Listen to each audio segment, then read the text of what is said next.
One Piece chapter 1018. Now I have to say that Oda is really hitting us with a lot of lore in these past couple of chapters, and this one in particular is kind of hinting towards Joy Boy, and this has been building up ever since, the Kaido battle. Oda is slowly but surely arriving at a point where all of this is going to be revealed, and how this will be tied to Luffy in some way, shape, or form. What's also surprising is that the information that we're getting here is coming from a former Cypher Pro agent. I would have never imagined that we would get some sort of lore with who's who. I thought each Flying Six member had their own self-contained story, but it seems like things are expanding beyond that point. And the main topic is obviously Joy Boy, and has been Joy Boy for some time now. So again, we're getting there slowly but surely, and I'm not exactly sure what the end result is going to be and how things are going to play out, but this is honestly amazing right now. The mysteries that Oda has kept in the dark for so long are finally getting closer to being revealed, and so far who's who has easily been the most interesting Flying Six so far, because his thing kind of involves not just his own self-contained story but other bigger plans that are at play here. But before we get into that, let's start from the beginning. Also, I would appreciate if you guys dropped a like on this video and subscribe if you're new here. Now we start the chapter with the main floor with Nami and Otama's side of things, in which we come to see the full scale of Otama's workings, as the Alliance now have more allies on their side, with them gaining an extra 300 headliners with some of the other underling gifters following in their lead, which ultimately results in about 16,000 beast pirates versus the 9,000 of the Samurai Alliance. Eventually it's going to come to a point where the Alliance is going to have more numbers, and when that happens, I think the obvious choice for some of the beast pirates would be to switch sides. And when that happens, some of the calamities may be defeated at that point in time, which would even lower the morale for the beast pirates even more. Now I'm not sure if they're going to be willing to switch sides with Kaido still being around, but again, since Momo gave everyone reassurance that Luffy's going to be okay, then it could be possible. The disparity between the two forces will most likely keep going down till they are about equal,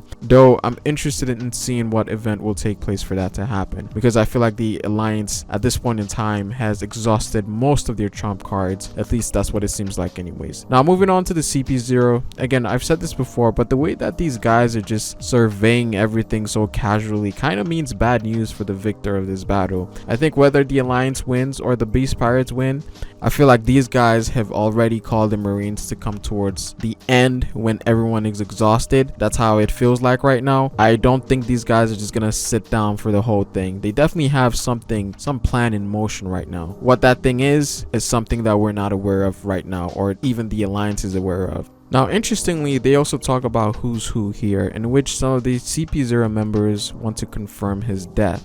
So it looks like one of their goals here is to get rid of who's who, and I'm guessing this is for him failing in his duty to protect the Gomu Gomu no Mi, and also possibly him escaping from jail.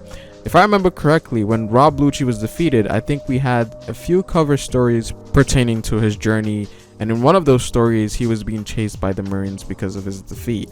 So I think with CP agents, or just Cypher Pro in general, if you fail, you are then to be prosecuted for your failure, and that's exactly what's going on here with who's who. I do also like the hype that they gave Jinbei here as well, in response to who's who potentially not even surviving the night. It's like they knew that he would pretty much lose to Jinbei because they know how strong Jinbei is. And talking about Jinbei here, let's talk about his battle with who's who.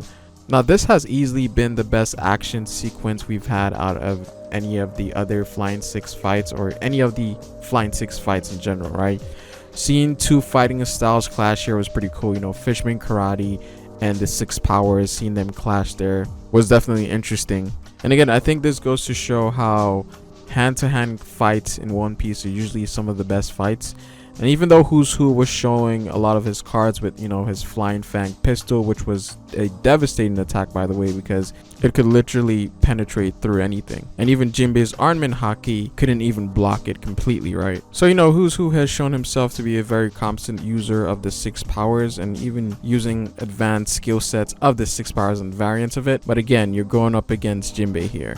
And Jinbei for the most part was on the defensive, right? But he still showed an insane level of dominance in the fight, whereas he wasn't really shook by anything Who's Who had to offer. Again, Jinbei proven himself time and time again to be a very capable fighter. You know, this is the same man that blocked an attack from an enraged Akainu back in Marineford. So for the most part, I never actually doubted Jinbei's strength, right? If anything, I think the Calamities are the individuals who would give him more of a challenge here. Now, I'm not sure if Who's Who is actually defeated here. We're still very unsure of that, but I wouldn't be mad because Jinbei is just the superior individual. Though I do think that we might get more things relating to Who's Who because I feel like he may have more to say because his dialogue there with Jinbei was very interesting. Now, we do learn some very interesting things about Who's Who here, in which we come to find out that he's actually pissed off at Shanks for stealing the Gomu Gomu no Mi, which was essentially the reason he got put in prison in the first place, and we kind of saw that in the last chapter. And since Luffy shares some connection with Shanks, he also holds a grudge against Luffy as well,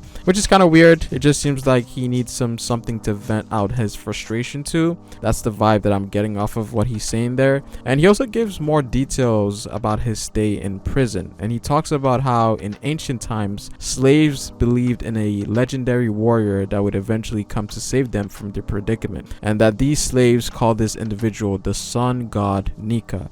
It was also mentioned that this individual would bring laughter and free them from their suffering, and as Who's Who spent more time in prison, he started to cling onto that hope. And interestingly enough, the person that told him this story vanished, and that maybe this story wasn't something that was meant to be shared. And this ultimately resulted in Who's Who choosing to escape, because apparently he was in danger as well because he listened to the story. Now, it's very obvious that this could be in relation to Joy Boy. That's the common consensus based on what has been said, because it was said that this person brought laughter, and that is obviously connected to Joy Boy because the title itself has joy in it, which could be relating to the emotion itself, and that could be linked to laughter.